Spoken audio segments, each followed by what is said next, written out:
T-shirt design টিউটোরিয়ালে আপনাদেরকে স্বাগত।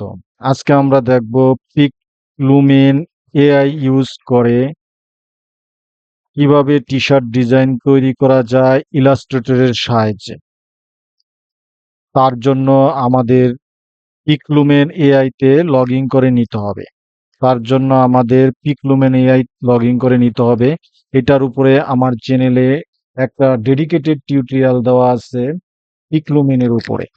যেটার মাধ্যমে পিকলুমেনে কি কি কাজ করা হয়, কিভাবে লগ ইন করতে হবে, কিভাবে এটার ইমেজ জেনারেট করতে হবে এবং এগুলা কি কমার্শিয়াল ইউজ করা যায় কিনা ইন টোটাল ডিটেলস দেওয়া আছে। আপনারা চাইলে সেই ভিডিওটা দেখে নিতে পারেন।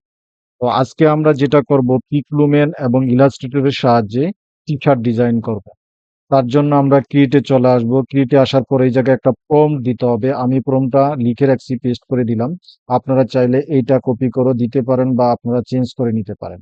এবং আমি সাইজটা 1.1 এবং 4টাই টি-শার্ট ডিজাইন তৈরি করে মডেলটা ফ্লেক্স রাখলাম।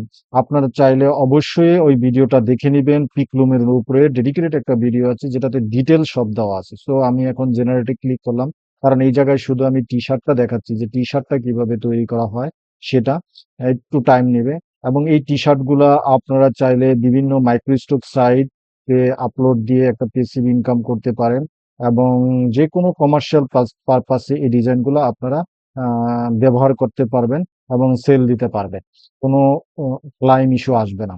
সো এটার সম্বন্ধে যদি আরো জানতে চান এবং অবশ্যই পিকলুমেনের উপর ডেডিকেটেড ভিডিওটা আমার চ্যানেলে দেখে নেবেন এবং আমার এই চ্যানেলটা অবশ্যই সাবস্ক্রাইব করে রাখবেন, যাতে আমি কোনো টপিকসের উপর কোনো টিউটোরিয়াল নিয়ে আসলে অবশ্যই আপনারা সাথে সাথে পান।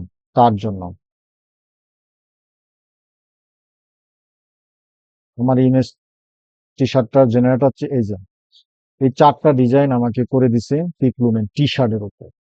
এখন এই ডিজাইন গুলা এবং এটা ইলাস্ট্রেটরের সাহায্যে ডিজাইনটা কমপ্লিট করবো, কিন্তু তার আগে আমি বলে নেই এই পিকলুমেনে সবচেয়ে বড় যে বৈশিষ্ট্যটা, এটাতে আমরা প্রিমিয়াম লুক গুলা পাচ্ছি বা প্রিমিয়াম যে ফিচার গুলো আছে এই ফিচার গুলো আমরা সম্পূর্ণ ফ্রিতে পাচ্ছি।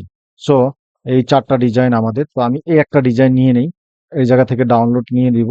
কি ডাউনলোড আমার এটা হচ্ছে, বাট আমি চাচ্ছি যে ডাউনলোড হওয়ার আগে আমার এই ব্যাকগ্রাউন্ডটা রিমুভ করে দিই, কারণ এটা পরে একটা ঝামেলা হয়। তার জন্য এটা রিমুভ করে, তার জন্য আমি রিমুভ ব্যাকগ্রাউন্ডে গেলাম। যাওয়ার পরে কিছুটা টাইম নিয়ে নিয়ে আমাকে আমার যেই ডিজাইনটা সেটার ব্যাকগ্রাউন্ডটা এআই রিমুভ করে দিবে। এই যে আমার ব্যাকগ্রাউন্ডটা এআই রিমুভ করে দিয়েছে। হ্যাঁ, এখন আর আমার টেনশন নাই বা আমাকে এটা নিয়ে কোনো প্রায় পড়তে হবে না, একদম সম্পূর্ণ ডিলিট। এবং আমি এটাকে ডাউনলোড করে নিলাম। ডাউনলোড করার পরে আমি এখন চলে যাব ইলাস্ট্রেটরে। ইলাস্ট্রেটরে আসার পরে আমি এই জায়গা থেকে একটা ডিজাইনের জন্য একটা যে স্ট্যান্ডার্ড মাপ বা আর্টবোর্ডে সেটা নিয়ে নেবো। ক্রিয়েট, আমি সাধারণত 12x16 রেফার করি স্ট্যান্ডার্ড হিসাবে। সো 12-16 ইঞ্চি RGB কালার রেখে আমি ক্রিয়েট করে দিলাম। ক্রিয়েট করার পরে আমার যেই পেজটা আসবে সেটা হলো ইন্টারফেস ইলাস্ট্রেটর। এখন আমি যে ডিজাইনটা যে জায়গায় ডাউনলোড দিয়েছি ওই জায়গা থেকে আমার ডিজাইনটা নিয়ে আসতে হবে। ডিজাইনটা যে এটা হলো আমার ডিজাইন, এটা আমি ব্যাকগ্রাউন্ড চেঞ্জ করে নিয়েছিলাম। সো এটা আমি এখন ইলাস্ট্রেটরে নিয়ে আসলাম।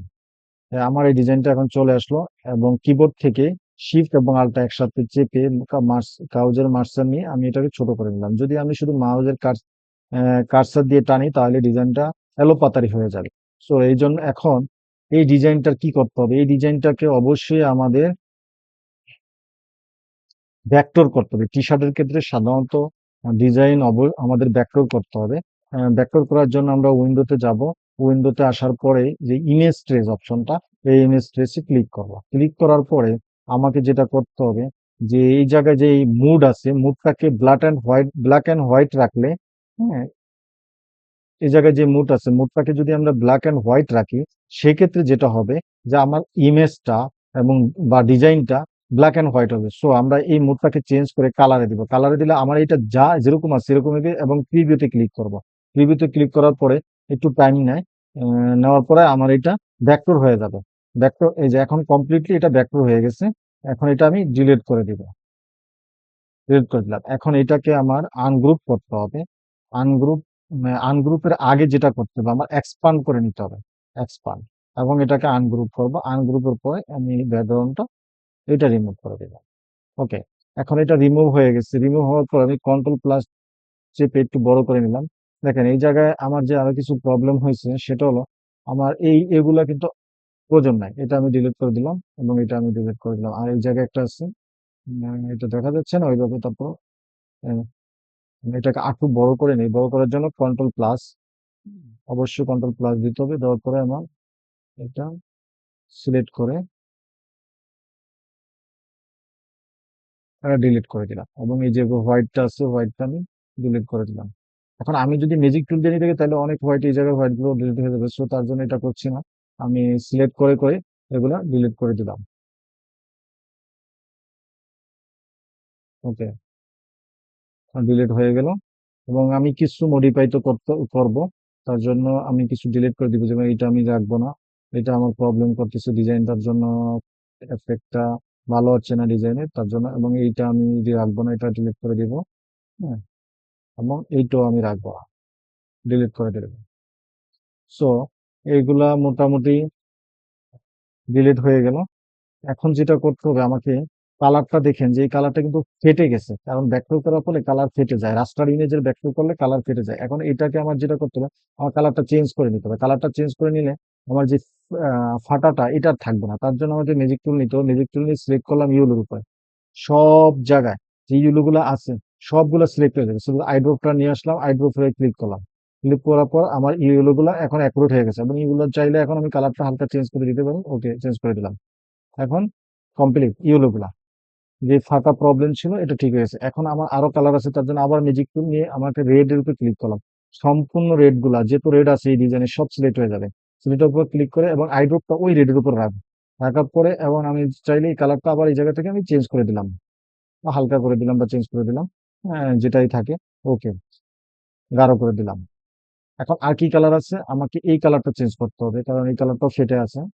এই ক্লিক, এই কালার উপরে ক্লিক করার পরে আমাকে আইড্রপার নিব। আইড্রপার উপর নিয়ে এবং এটাকে আমরা ক্লিক করে হালকা লাইট করে দিলাম। ওকে, এবং এই যে একটা কালার আছে সেটাও আমাকে নিতে হবে, এবং এই কালার নিয়ে এটার উপর আবার আইড্রপার নিয়ে আসবো, সেম প্রসেস নিয়ে। এবং এইটাকেও চেঞ্জ করে দিয়ে আমি আউটপুট দিয়ে করে দিচ্ছি, ইউজ করে দিলাম। ওকে, এবং আরেকটা কালার আছে, সেটা হলো আমার যে কালারটা, এই কালারটার উপরে ধরে এইটাকে ক্লিক করে এবং এটাকে ক্লিক করলাম। ওকে, কালারটা হয়ে গেছে। সো এটা চেঞ্জ করলাম না কালার। এবং এখন ডিজাইনটা কমপ্লিট প্রায়, এটা রাখবো না, এটা সৌন্দর্য নষ্ট করতেছে। এবং উম, এটাও রাখবো না। ওকে, ডিজাইনটা কমপ্লিট অলমোস্ট। এখন এটাকে আমরা গ্রুপ করে নেব, কন্ট্রোল জি, গ্রুপ করে নিলাম। এবং অবজেক্ট থেকে এক্সপান্ড করে নেব, যদি কোনো স্টোক থাকে স্টোকগুলো ডিলিট হয়ে যাবে। এখন অলমোস্ট ডিজাইনটা কমপ্লিট, কোনো প্রবলেম নাই। এবং এই ডিজাইনটাকে এখন কি করতে হবে, এটা প্রেজেন্টেশন করতে আমার চ্যানেলে টিউটোরিয়াল আছে, যেটা আপনারা চাইলে সেগুলো দেখে নিতে পারেন, কিভাবে প্রেজেন্টেশন করা হয়। এবং মোকআপের মাধ্যমে আমরা রিয়েলিস্টিক প্রেজেন্টেশন কিভাবে করি টি শার্টের, সেটা ফটোশপের মাধ্যমে দেখিয়ে দেওয়া আছে আমার অন্যান্য টিউটোরিয়ালে। সো আশা করি আপনারা সেটা দেখে নেবেন। আজকে আর সেটা দেখাচ্ছি না, আজকে শুধু ডিজাইনটাই দেখিয়ে দিলাম যে কিভাবে লুম এআই ইউজ করে ইলাস্ট্রেটরের সাহায্যে কমপ্লিটলি একটা টি শার্ট ডিজাইন তৈরি করা যায়। এবং এই ডিজাইনটা আপনারা চাইলে বিভিন্ন কমার্শিয়াল পারপাসে ইউজ করতে পারবেন, যেমন শাটার স্টক, ব্যাকটিজি, অ্যাডোবি স্টক, যত মাইক্রো স্টক আছে সেল দিতে পারবেন। এই ডিজাইনগুলা দিয়ে সবকিছুই করা পসিবল, কারণ এটা আপনি যে তৈরি করলেন এটা আপনারই থাকবে, এটাতে সম্পূর্ণ ওনারশিপ দেওয়া আছে। আপনারা অবশ্যই আমার চ্যানেলটা সাবস্ক্রাইব করে রাখবেন এবং আমাকে সাপোর্ট দিবেন, যাতে আমি নতুন নতুন ডিজাইন তৈরি করে আপনাদের সামনে নিয়ে আসতে পারি। Thank you for watching. দেখা হবে নেক্সট কোনো টিউটোরিয়ালে অন্য কোনো ডিজাইন নিয়ে। আল্লাহ হাফেজ।